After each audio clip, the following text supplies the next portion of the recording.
Hello, hello, hello. All right, we're back. This is G, and you can see Taffy down there. Well, maybe you can't. Can you see the little rugrat? Oh my God. See her right there? I'm going to poke her in the butt. This girl has had me up and down, back and forth, running her to the door.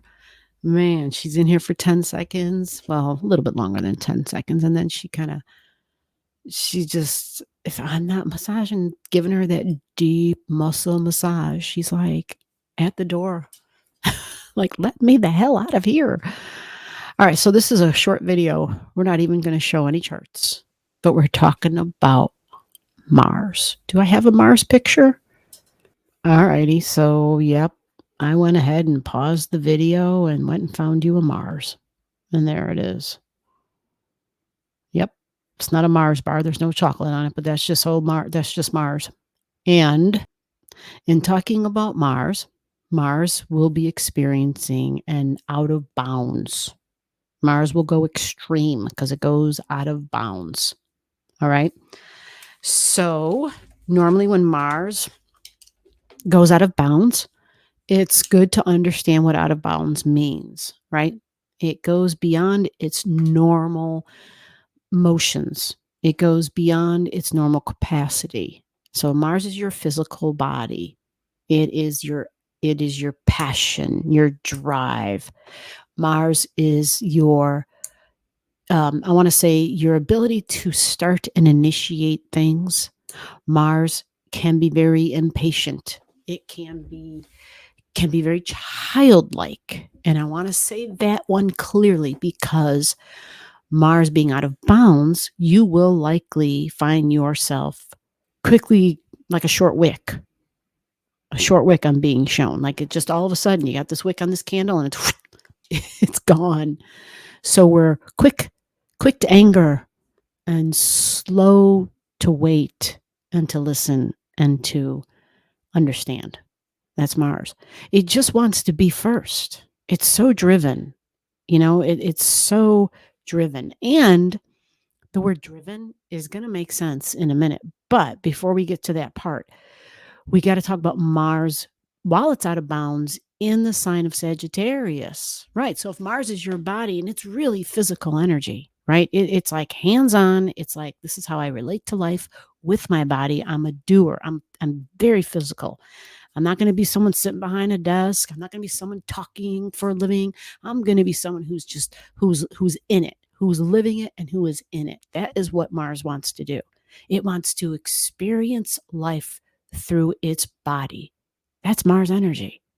And we talk about Mars like it's the Marine, it's the first one out of the gate, right? It wants to be at the front, the head of the line. It's always feeling like it can't go fast enough. It always feels like everybody else takes forever to catch up to where they're at. It's like, oh my God, when are they going to get it? Or how slow can they be, right? So Mars, yeah, it has to really learn to develop its patience. And when it goes out of bounds, this out of bounds might be considered exaggerated because it's in the sign of Sagittarius. So there might be exaggerated actions, meaning Mars energy, typically, if you wanted to be first, right? Or if you wanted to get something done, okay, you might do things that you wouldn't normally do. You might be even more riskier than usual because this Mars in Saggy trines Leo. Leo is the risk taker, right? Leo is courageous. Saggy's very confident. And see that combination, like not saying that what it is that you're planning on tackling or physically doing is incorrect, but we have to remember that if Mars is out of bounds in Saggy, think of the ancient ruler, Jupiter. I'm sorry, think of Jupiter, the ancient ruler. Think of Jupiter energy. But then when we think of Jupiter back in ancient astrology being the co-ruler of Neptune, being the co-ruler of Pisces.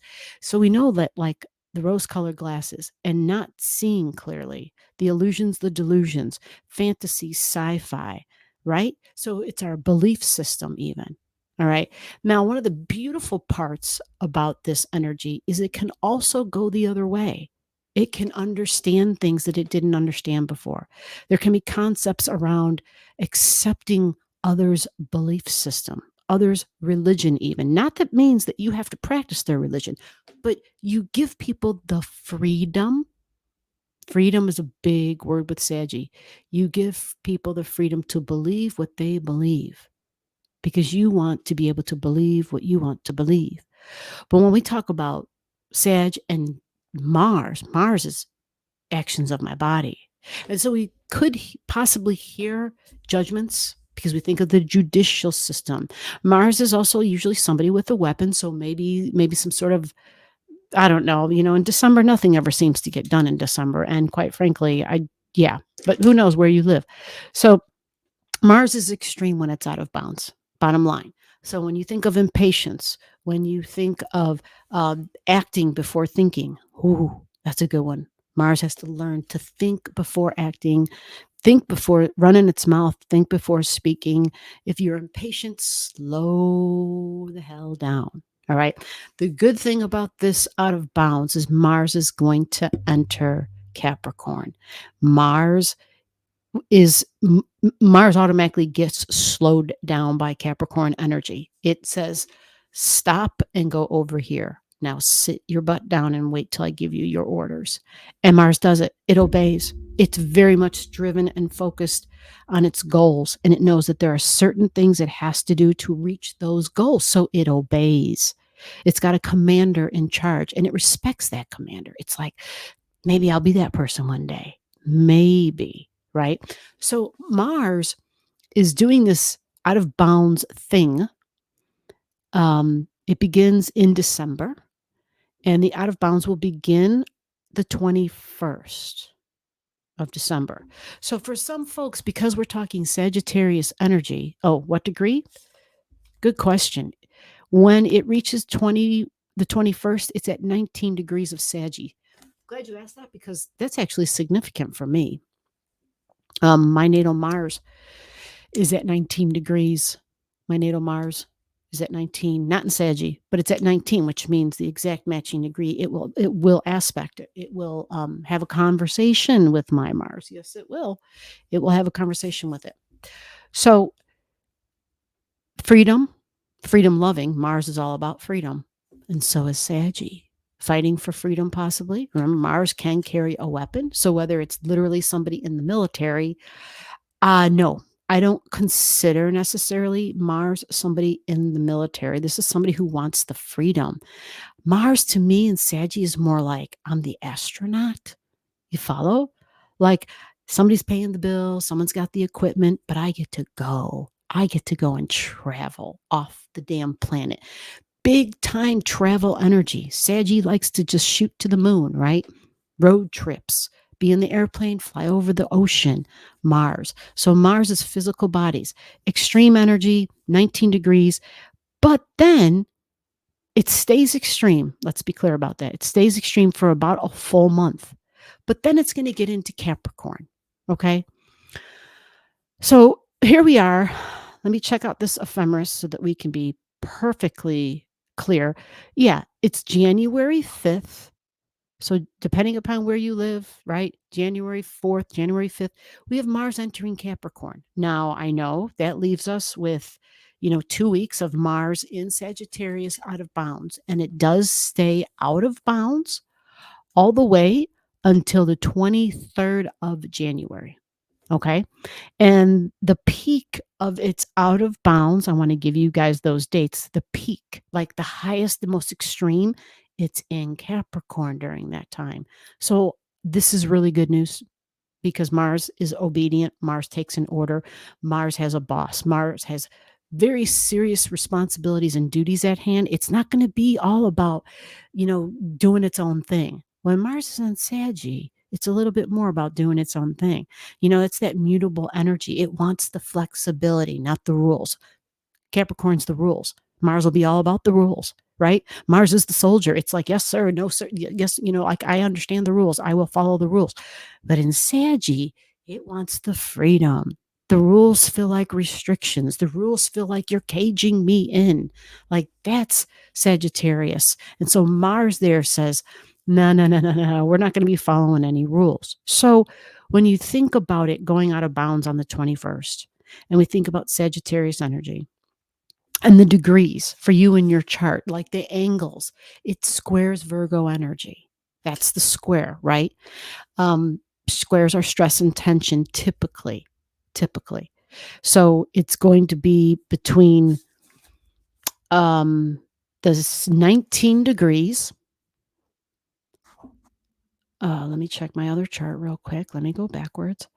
Yeah. So it's going to be between 19 degrees and 29, 59 degrees of Sagittarius. So that means between 19 degrees and 29, 59 degrees of Virgo and Pisces. But I want to add something here. When Mars gets to 23 degrees, 24 degrees, it's going to be facing Neptune. It's going to have a conversation with Neptune. And that's going to be a window where Mars, again, like when it's with Capricorn, when Mars has to face Neptune, Mars has to take, Neptune doesn't even have a conversation with Mars. Neptune has the ability to wave the wand. And all of a sudden, Mars's energy is gone. It says, it doesn't tell it, it just drains its energy. It says, oh, you're going to take a nap now. So for some folks, we might feel 1 minute we were like, we had the gusto, we were busy, we were doing things. It was just like, yay. And we were very driven, starting a lot of things, feeling even optimistic and free and confident. But then Neptune comes along for just a little bit of time. It's not too long. Let me give you the exact dates on that, because for some of us, especially if we have it at these degrees, you're going to feel when Mars is squaring up with Neptune. And that square, again, can drain the physical body. It can feel like some of us may even feel a little bit run down. We might feel sick even. And normally Neptune, well, think about it. It's sleep. So you need to get some rest. So it's a way of kind of getting permission from life, from the universe, saying, hey, chill. Chill. You've been doing too much. The interesting thing is that we have Mercury and Mars conjunct. Mercury's going backwards, Mars is going forward, and they're together. So even our mind might get a little crazy, right? Even sharing information and the information that we're hearing, things might get a little weird. And this is Christmas Day. And I think I mentioned it in one of the other, in the December video, because Mars is going to be there. So there could be combative conversations. But again, it's Mercury at 25 degrees. They're both angling Neptune. Neptune saves us. And so I think Kwanzaa is the next day after Christmas. So Neptune is still a factor. Neptune is still here. And it's kind of putting that chill vibe on, where it's like, hey, chill out a little bit. Your words should be warm. They should be a little bit more compassionate, a little bit more understanding, accepting. That is Neptune energy. It makes us more accepting. We surrender when we're under the influence of Neptune. So again, that's going to be around Christmas time, or December 24th, December 25th, December 26th, and Mars is at 23, 24, 25. It takes us all the way until we can get Mars to pass Neptune, and that's going to be December 30th. And the interesting thing at that time is, now that Neptune is no longer angling Mars, this is what makes this interesting. Here's the thing. Neptune is now no longer angling Mars, but what happens, all of a sudden, Mars feeling run down, needing more sleep, rest. Maybe I actually am a little bit on the sickly side. Now Mars is conjunct the galactic center. So this is at 27 degrees in Saggy, December 30th. December 30th, Mars is at 2642, galactic center is at 27. So December 30th, December 31st, right? And then it's not an extremely fast mover, but yeah, Mars is out of bounds. But remember, it is out of bounds all the way until we get to January 23rd. And the last couple of days of December, and this includes January 1st, so New Year's Day, Happy New Year, my recommendation for people would be on New Year's Day. In general, you have an out of bounds Mars, and it's nearing the critical degree. It's at 2811. This is January 1st, right? We also have Mercury traveling, local travel in Sagittarius, and it's standing still. So even Mercury is a little on the, I don't want to say extreme, but lots of exaggerations, lots of traffic, travel delays, a very big possibility because our movements and the news and the information in our mind, Mercury's just got back to 22 degrees. So it stands still.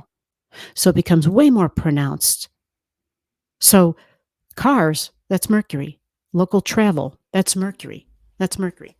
Cars and local travel. Neighbors, my neighborhood, right? My local surroundings, that's Mercury. It's in Sagittarius. So freedom, right? Beliefs, religion, spirituality, higher learning, truth, justice, like these are all Saggy words. So my recommendation is to just use caution and just be aware of the energy and its influences So the height of the declination, did I give you guys those dates for the height of the declination?